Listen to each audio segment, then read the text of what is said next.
NCR में और हरियाणा में फिर लौटा कोहरा। आपको बता दें कि कोहरे की विजिबिलिटी हुई है बेहद कम और कोहरे के कारण तापमान में भारी गिरावट भी दर्ज की जा रही है। आपको बता दें कि वाहन चालकों को करना पड़ रहा है दिक्कतों का सामना, वहीं विजिबिलिटी कम होने से बढ़ा है हादसों का खतरा। तो आपको बता दें कि दिल्ली एनसीआर और हरियाणा में फिर लौटा है कोहरा और कोहरे की विजिबिलिटी जो है वो काफ़ी कम हो गई है और कोहरे के कारण तापमान में भी गिरावट दर्ज की गई है और वाहन चालकों को करना पड़ रहा है दिक्कतों का सामना। आपको बता दें कि विजिबिलिटी कम होने से हादसों का खतरा बढ़ गया है। तो आपको बता दें कि विजिबिलिटी बेहद कम हो गई है और कोहरे के कारण तापमान में भी भारी गिरावट दर्ज की जा रही है। आपको बता दें कि दिल्ली एनसीआर और हरियाणा में फिर लौटा है कोहरा और आपको बता दें कि इस दौरान कोहरे की विजिबिलिटी बेहद कम हो गई है। वहीं कोहरे के कारण तापमान में भी गिरावट दर्ज की गई है और वाहन चालकों को करना पड़ रहा है दिक्कतों का सामना। तो आपको बता दें कि विजिबिलिटी कम होने से बड़ा है हादसों का खतरा। तो लगातार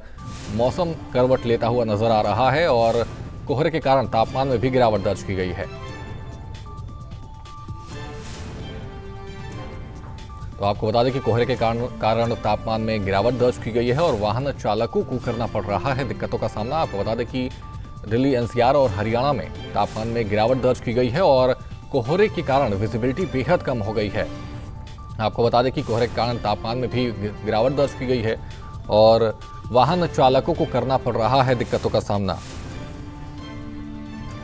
तमाम जानकारियों के लिए देवांश हमारे साथ जुड़े हुए हैं। देवांश, जिस तरीके से बात की जाए तो मौसम ने एक बार फिर करवट ली है और अब कहीं ना कहीं लोगों की मुश्किलें दोबारा से बढ़ती हुई नजर आ रही है, क्योंकि पहाड़ी क्षेत्रों पर अगर बात की जाए तो वहां पर बर्फबारी तो हो ही रही है, लेकिन धरातल पर भी इसका असर देखने को मिल रहा है।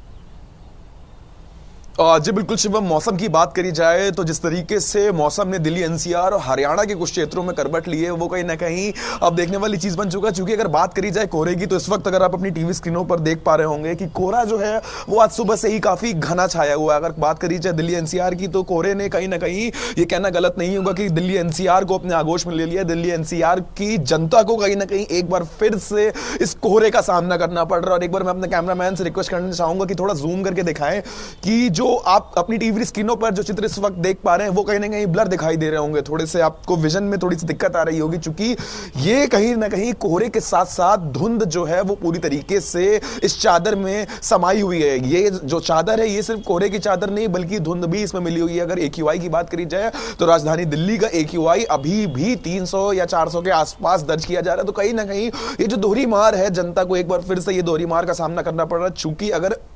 इस कोहरे के मुख्य कारणों की बात करी जाए तो जिस तरीके से पहाड़ी इलाकों में लगातार बर्फबारी हो रही है, बर्फबारी हमें देखने को मिल रही है, कुछ इलाकों में तेज और भारी बर्फबारी दर्ज करी गई है, तो उसके मद्देनजर धरातल में भी जो है ठंड या तापमान में गिरावट दर्ज करी गई है। ठंड जो है वो लगातार बढ़ती हुई जा रही है और तापमान लगातार गिरता हुआ जा रहा है। तो कहीं ना कहीं ये जो कोहरा है वो अब आम जनता को परेशान कर रहा है, चूंकि लोगों की गाड़ियों की गति में अब कहीं ना कहीं रोक लग गई है और जो एक्सप्रेस वेज है वो कहीं ना कहीं पूरी तरीके से जीरो विजिबिलिटी के साथ लोग पे ट्रैवल कर रहे हैं। तो कहीं ना कहीं लोगों को अब आवागमन में भी दिक्कत परेशानी का सामना करना पड़ रहा है और कहीं ना कहीं जो तमाम स्कूल के बच्चे जो सुबह सुबह स्कूल जाते हैं उनको भी कहीं ना कहीं दिक्कतों परेशानियों का सामना करना पड़ रहा है। उनके अगर अभिभावकों की बात करी जाए तो वो भी जब बच्चों को स्कूल लेकर के निकलते हैं, जो तमाम लोग जो ऑफिस जाते हैं उनको भी इस कोहरे की वजह से दिक्कतों परेशानियों का सामना करना पड़ रहा है। जी बिल्कुल देवांश, और जिस तरीके से बात की जाए कि क्या मौसम को लेकर के IMD की तरफ से कुछ बयान सामने आया है और कब तक ऐसा मौसम रहेगा, इसको लेकर के क्या कुछ जानकारी है? जी बिल्कुल शिवम, अगर मौसम विभाग की बात करी जाए तो हालांकि अभी आज के कोहरे को लेकर के मौसम विभाग की कोई चेतावनी सामने नहीं आई है, लेकिन जिस तरीके से घना कोहरा पूरी तरीके से छाया हुआ और अगर ये कोहरा कल आने की भी संभावना है तो कहीं ना कहीं जिस तरीके से IMD की प्रक्रियाओं की बात करी जाए तो IMD हो सकता है कि इस कोहरे को लेकर के येलो या ऑरेंज अलर्ट लगा दे, लेकिन अभी ऐसी कोई औपचारिक घोषणा नहीं करी गई है। लेकिन कोहरे की बात करी जाए तो शिवम, कोहरा लगातार मौसम में बढ़ता हुआ दिखाई दे रहा है, सर्दी जो है वो लगातार बढ़ती हुई दिखाई दे रही है, पहाड़ी क्षेत्रों बर्फबारी हो रही है। वैष्णो देवी की बात करी जाए तो बीते दिनों हमने देखा था कि किस तरीके से वैष्णो देवी की यात्रा को ही रोक दिया गया था, चूंकि त्रिकुटा पर्वत पर काफी भारी मात्रा में बर्फबारी दर्ज करी गई थी, जिसकी वजह से कहीं ना कहीं जो नीचे के एरिया है, जो धरातल की जगहें हैं, जब बर्फ पिघलती है तो ऊपर से ठंडी हवा चलती है, तो वो कहीं ना कहीं एक मुख्य कारण बनकर के आती है, जिसकी वजह से नीचे धरातल पर भारी मात्रा में कोहरा देखने को मिलता है। आज सुबह सुबह की बात करी जाए तो 8 से 9 बजे के आसपास विजिबिलिटी बिल्कुल पूरी तरीके से जीरो थी। अगर दिल्ली NCR में नोएडा या आसपास के गाजियाबाद, इन इलाकों की बात करी जाए तो इन इलाकों में भी विजिबिलिटी पूरी तरीके से शून्य मानी जा रही थी और हरियाणा के भी कुछ इलाकों में विजिबिलिटी पूरी तरीके से शून्य मानी जा रही। तो अब फिलहाल कोहरा जो है वो जनता को कहीं ना कहीं परेशान कर और आम जनता को इस कोहरे का सामना करना पड़ेगा। जी धन्यवाद देवांश तमाम जानकारियों के लिए। तो दिल्ली एनसीआर में और हरियाणा में फिर लौटा है कोहरे का,